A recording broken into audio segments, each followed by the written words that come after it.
After a breathless end to yesterday's episode where, spoiler, we pulled off a comeback of comebacks, we're looking to build on that today if we can. The league table is still ominous, with the relegation zone only a single point away, and our first game is against 19th placed Crystal Palace. So it certainly could either look much better for us or even more worrying, depending on how this first game goes. We'll then simulate Tottenham, play Everton away, and then Brighton at home as we push towards the month of November, and then into a very busy December before January isn't that far away.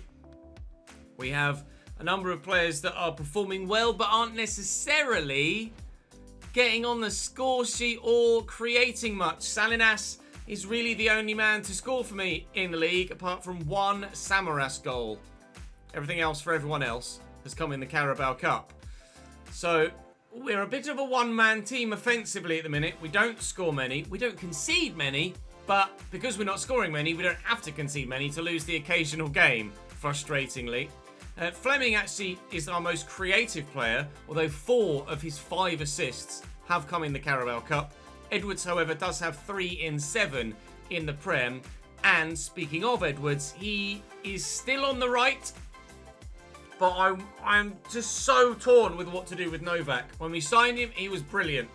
But then he got injured for 7 months and his potential might have been ruined. Certainly his overall rating dipped by 3 and he's not been the same player since coming back.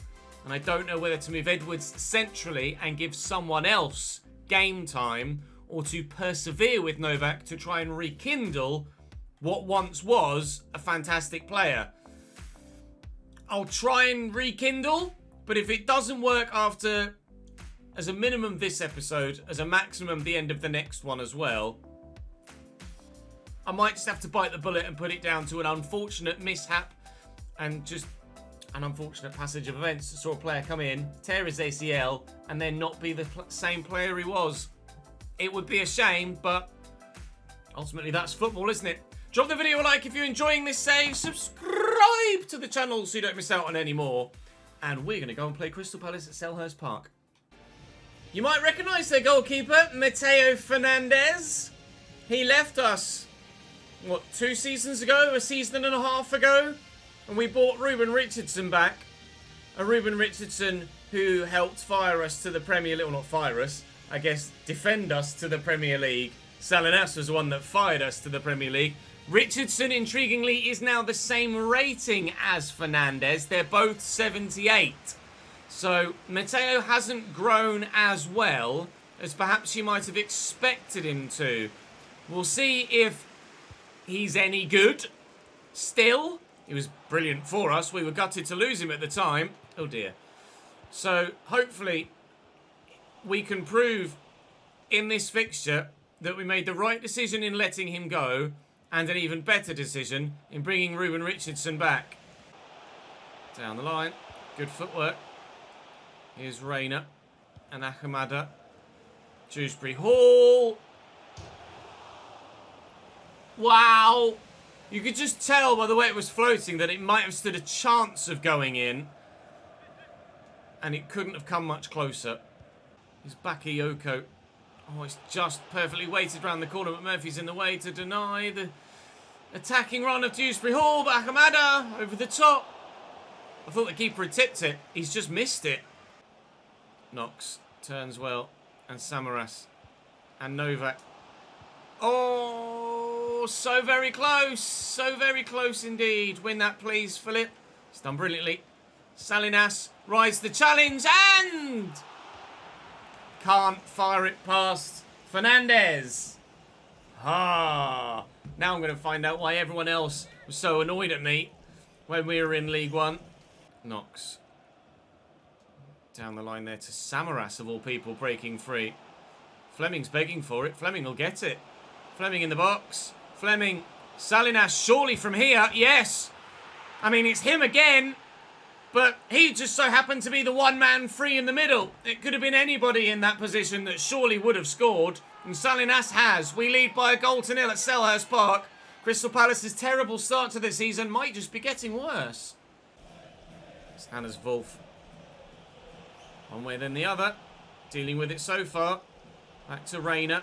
It's not Giovanni Reina, it's defender Reina, not midfielder Reina. Keelan Dewsbury Hall tackled by Mitch Bakker, whose pass is then so bad, he's giving it straight back to the former Leicester City man.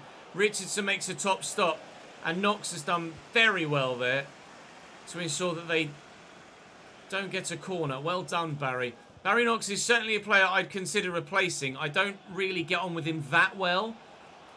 When we were at lower league level, he was particularly impressive, but he has been quite average of late. So definitely left back is an area I'd look at improving in. Unfortunately for Philip Novak there, he could have gotten himself a good goal, but it was an excellent block by their defenders. Bustamante steps in well, but still it falls free. And then we step in well, but still it falls free to a Crystal Palace man. This is a hard-fought game so far that we've squeaked a 1-0 lead in. And I'm desperate to hold on to. Nice interception by Bakker. It's going to fall to Akamada. And Astavranch. Out to Bakayoko. Dangerous this. Oh, Mitch. Right place, right time to get rid of that. They're making a change now as Akamada goes off, and that's Jean-Philippe Mateta, I think, coming on in his place. Akamada was playing at cam. Mateta's come on in that position now and will almost act like a secondary striker, I imagine, unless they've changed formation, to go up top with Luca. Nice tackle by Samaras, but it won't fall free for me. Aritz finds Dewsbury Hall, and there's space here for Hannes Wolf, who's now on the right-hand side, not the left. Tackled, but not fouled. And, well, I'm having to get either lucky or pulling out particularly good defending. I think it's more the luck than it is anything else to stop Crystal Palace finding an equaliser here. We're getting shots blocked left, right and centre. Luca to Mateta. He's off the bench here to try and make the difference for Crystal Palace. And again, a block shot. Oh, and a fantastically late save from Ruben Richardson down low with his left hands to ensure that they don't get the equaliser. Selhurst Park is a loud place to play football at the best of times, but it's even louder now as they roar their team towards, hopefully for them, an equalising goal. Even my goalkeeper's just hacking at it now with his feet to get rid of it rather than picking it up. Another pass blocked, this time by McMillan, and Castro will turn and find Edwards, and I think, provided we can just hold the ball in the bloody corner, we should be able to get all 3 points now. Be a giant win for us and another missed opportunity for Crystal Palace to get their season up and running. 1 point. 1 point so far is all Crystal Palace have from what will be their 8th game. It's been really poor. Will only be our 2nd victory of the season so far. But it is going to be a victory. But we've had to be super lucky and super defensively sound at the back to ensure that we got it. I don't know as I deserve that. I feel sorry for you there, Patrick Vieira. A, I feel sorry for you that you lost your job in the first place, but Roy Hodgson certainly came in and made an impact for sure. But B, I feel sorry for him in this instance because I really didn't deserve to keep a clean sheet in that game, nor did I deserve the victory, really. It was more block shots than it was saves, but this late one from Ruben Richardson was particularly impressive. We got so many block shots, and then, oh, how he got down to that, I've still absolutely no idea. Does it show blocked shots in the shooting stats? Let's have a look. If it does, blocked. 5 shots blocked. 5 shots blocked for Crystal Palace. I'm sorry, lads. 11 shots they've had to our 3 as well. I just have to apologise, but that's football, and it's given us 3 points, and will pull us, hopefully, further away from the relegation zone. Unless we're unlucky in that everybody around us also won. Certainly believe we can turn things around. It will be particularly difficult to stay up this season, but so long as every player does their job, we can pull it off. Spurs have only got 9 points as well. They've won 3, lost 5. We are still only 3 points above the relegation zone rather than 1, as other sides around us unfortunately did pick up points on that match day. But we're still in such an early stage of the season that 3 points is actually keeping us 7 places away from the relegation zone. This is going to be such an intense season with regards to trying to stay away from the relegation zone unless we're able to significantly strengthen in a January window, which I don't anticipate we will be able to do. I'll just make sure that Spurs' kit doesn't clash with ours. with regards to the coloured dots. And then we should be able to just go straight into this. And yeah, ours will be black, won't they? And then we can see what Tottenham are all about. Here's Emerson Royale inside. 7 minutes remaining. It would be a cruel way to lose it now. This late on, we have fought very hard to earn ourselves a point here at home against Tottenham. And our home form has been particularly impressive so far this season. We've only, a light injury for Samaras, which is something that I will immediately do. To be fair, he was already set to come off anyway. So he will... Oh my God! Oh my God! We could potentially, with the last kick of the game, win it against Spurs. From here, Tom Edwards has occasionally come up with absolute magic. He's not doing it again. Oh, but the keeper's not sure. It's going to be a 0-0 draw at home against Tottenham, which is absolutely a result we will not complain about at all. We're now 10 points towards getting ourselves to the 40 magical point mark to try and ensure that safety might be a thing. And for the fan objective as well, of course, it's the given, or the old school rule, that 40 points generally keeps you safe in the Premier League, with only 3 shots for me and 1 for them. Not much happened in that one. Thankfully, it was only a sim, and fingers crossed in the next played game, which was, can't remember off the top of my head, Everton, and then Brighton after that, there'll be a bit more action. Lavery starting to complain about not getting enough football.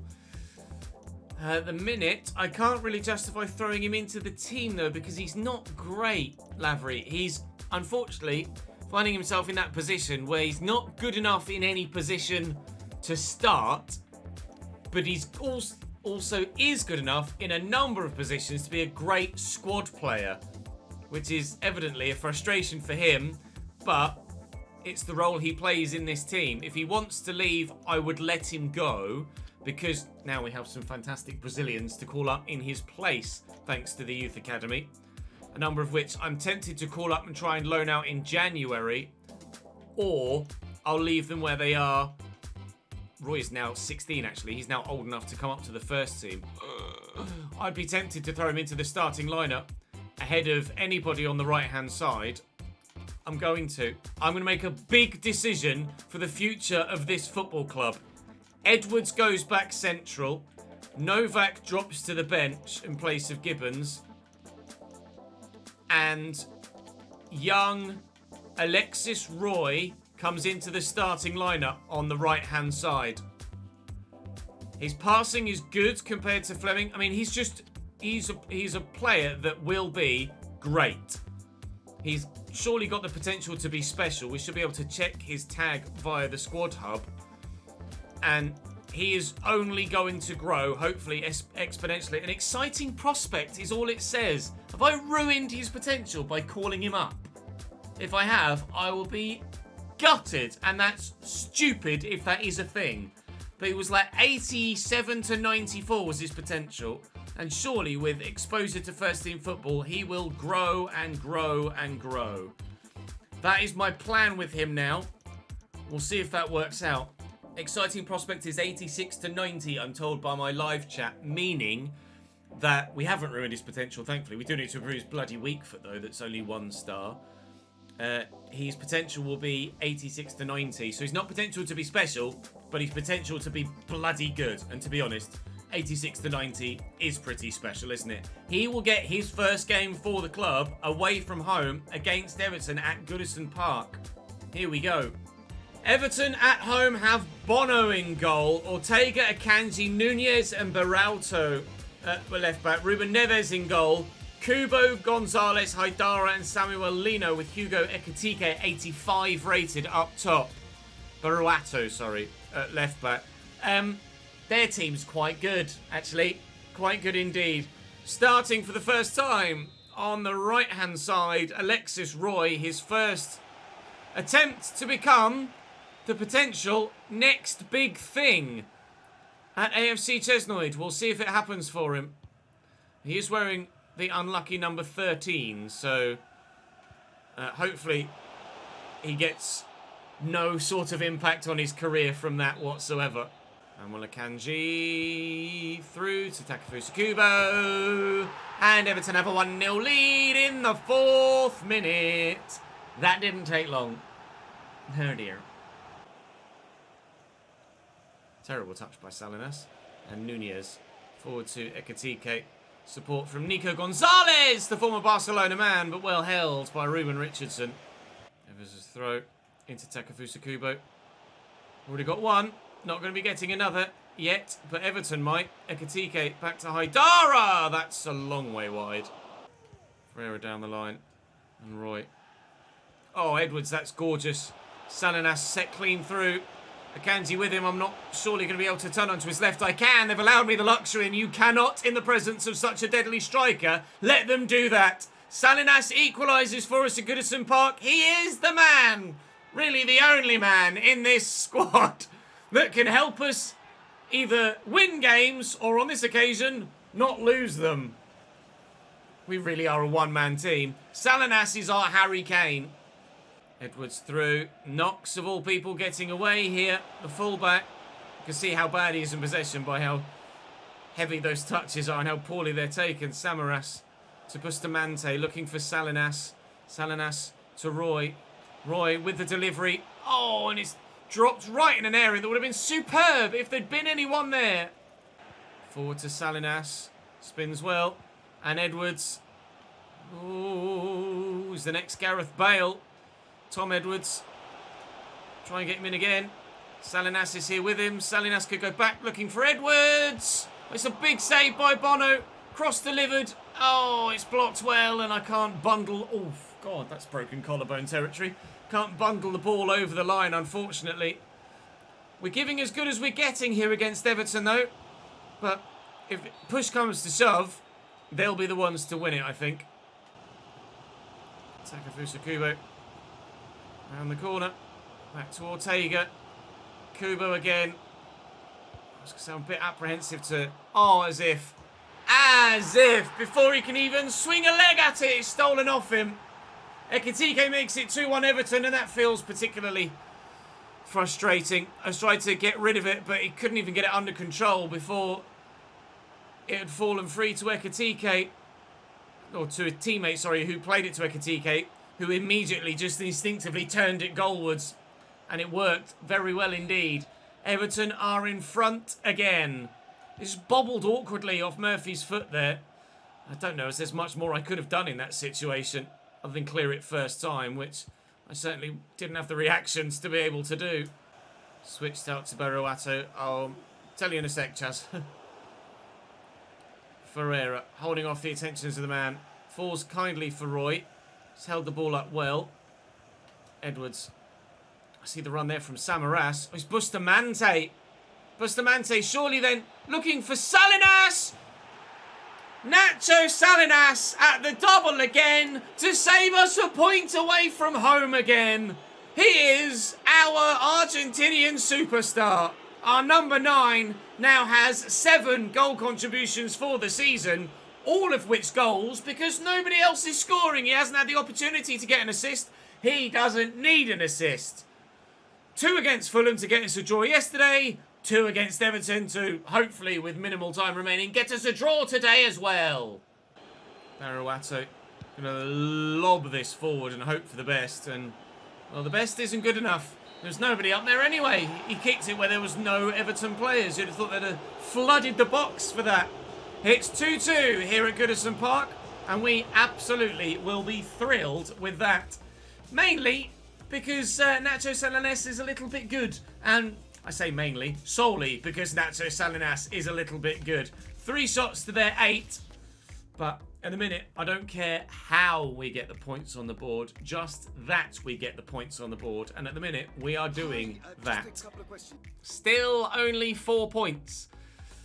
We're not losing many, but because we're not winning many, we're still not many points away from the 3 relegation zones. Palace and Villa have since been able to pick up a win. So they're now only 4 points from safety themselves at the bottom. 2 points off Nottingham Forest. We have 11th placed Brighton next, who are basically the same as me. But every game we're going to have to fight particularly hard to try and get a result from. Every single fixture, and this will be no different. Brighton and Hove Albion. Dimitrievski in goal. Lamptey, Hayes, Joao Victor and Sergio Reguilon. Conor Gallagher, Moises Caicedo is a great pivot in midfield. Daz Young on the right. Patreon player. Rasmus Højlund up top. He's a player that he's constantly recommended to me in other saves, and I've never used. So let's see how good he is, shall we? Against me. Hopefully not very, but... Conor Gallagher with the through ball for Daz Young. He's in behind here, Daz. Getting away from me. Got a bit of pace in those legs, but nothing that Barry Knox can't deal with. Although, certainly had to empty his lungs to do so. Gallagher will take this short to Daz again. And Young finds Caicedo on the edge of the box. Lovely little flick. Oh, it's beautiful. Fair play. Round of applause. Congratulations. That's a phenomenal goal. Timothy Weah's little flick is beautiful. And then the outside of the boot finish from Kozłowski is just as impressive. That is what you call training ground, and even on the training ground I don't think it looked that good. That's a fantastic goal and probably the best that we've conceded in the Premier League so far. Certainly up there as one of the best we've conceded in the Premier League so far. Oh, it's a nice ball down the line. Højlund gets there.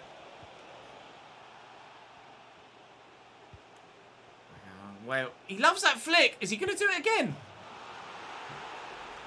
They're taking the piss now. Timothy Weah with another flare pass. And Kozłowski this time finishes it off. Again, with the instep this time rather than the outside of his boot. Brighton lead by 2. And it's those two once more. Salinas eventually will take a first touch. Leaves Caicedo on the floor. And still, Edwards could maybe pull us one back. If Dimitrievski didn't have world-class reactions. Edwards with the delivery from the corner. Can he get assist instead? Mitch Bakker! Tariq Lamptey off the line. That was a brilliant header from the Surinamese centre-back. Unfortunately, doesn't have us a goal back. Gallagher driven. Here's Young. Cut back to Gallagher again. I always struggle when trying to say that. Gallagher into Murphy, who's blocked one, and it falls back to Gallagher, saved by Richardson. Murphy's been caught in a couple of situations today with the ball just underneath his feet, and he can't quite do anything with it quickly enough. Can Roy get a foot in? No. Sold himself. Kozłowski. These two again. Oh, no. Højlund! Good save by Richardson, and I'm going to get rid of it. Daz with the acrobatic, but doesn't come off. It's all Brighton. They are really good. Kozłowski with a flick to Weah this time. Imagine if they did it the other way around for a third goal. Young. Back to Conor Gallagher. Around the corner to Kozłowski. No hat-trick for him yet. Can't blame him for being a little bit greedy there. That's the replay of the goal line decision system from Mitch Bakker's header from the corner. It's on its way in. And if it weren't for Tariq Lamptey being positioned in just the right place at just the right time, it would have been 2-1. That hit about 17 different arms. And the referee saw none of it.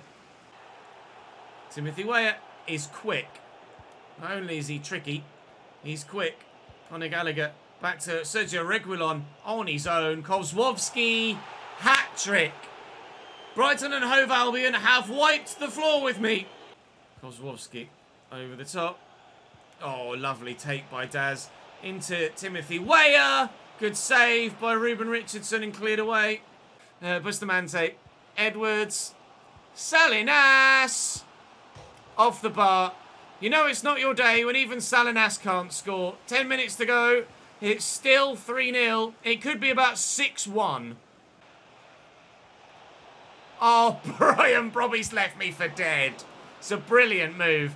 An excellent shot that is equally impressively saved. Kozłowski to Gallagher to Brobby.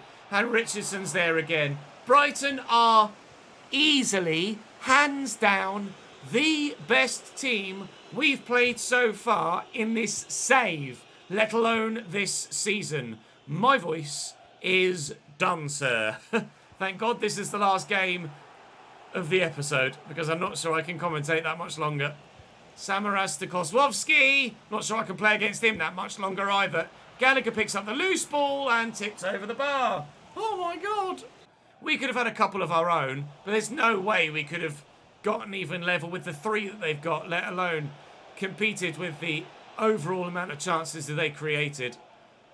Brighton have been untouchable. It's the only way I can think to describe them. Kozłowski as a whole, individually, has been untouchable, let alone their whole bloody team. A big, big, big away win for Brighton and Hove Albion. It is only our 2nd home defeat of the season, which is probably why there's as many boos as there are, because the fans feel that the team can be better than that. But we just have to hold our hands up and acknowledge that on this day, in this ground, in this moment, they were astronomically better than me. 21 shots they had. 21! I don't think I've faced a team that's had 21 shots against me ever in this save. That was monstrous. We've had a short-term loan deal and a long-term loan deal agreed for Francisco da Costa. We shall see where he decides he'd like to go. Apologies. I think we've had all of our scout... No, never mind. We haven't had all of our scout reports back. He is on his way to Argentina. Wants to go back to South America for a bit. Only for 6 months, but hopefully he'll grow quite well there. Certainly got the potential to be one of the best we could potentially have. Carvalho position change. He'll be a right back, and he's 64 rated as a right back. He's got good potential, but I want to get his acceleration up. There we go. Defensive wide back. That would be perfect. Absolutely perfect for him. Grow fantastically well, please, sir. Japan, have you got anything for me? Please. We only had one Japanese player come up so far that's been any good whatsoever. And unfortunately, that is still the case. It was Ren Yamada, was his name? Ren Yamada, centre mid. Growing okay since we signed him. Relatively promising, but not world class. Not yet, anyway. Igor Ferreira's potential has dropped significantly, which is a shame because he's already 68 rated, and I'm not sure what to do with him now. Regardless, in the next episode, we start with a sim against Manchester City, then we'll play Leeds at home, sim Chelsea, play Brentford, sim Liverpool, and play Forest. Christ. It's going to be a difficult one again, and with that defeat to Brighton, I imagine we'll have dropped down the league a bit. We were 11th, we're now 14th, and 2 points from the relegation zone. So far, it seems Palace and Villa aren't up to scratch, but everything can change. We're only just under a third of the way through the season, but 2 points the gap means that we are very much embroiled in a relegation fight so far this season, and I don't anticipate that changing too much between now and the end of the year, do you? It's going to be intense. You're not going to want to miss a single moment of it. So do subscribe to the channel if you haven't already, and if you, either whether you are or aren't, hit that notification bell and you definitely won't miss an upload. Thank you very much for watching though. Drop the video a like if you have enjoyed it. Come and join me on Twitch and see all the behind the scenes as well. It'd be great to have you over there. I'll see you next time.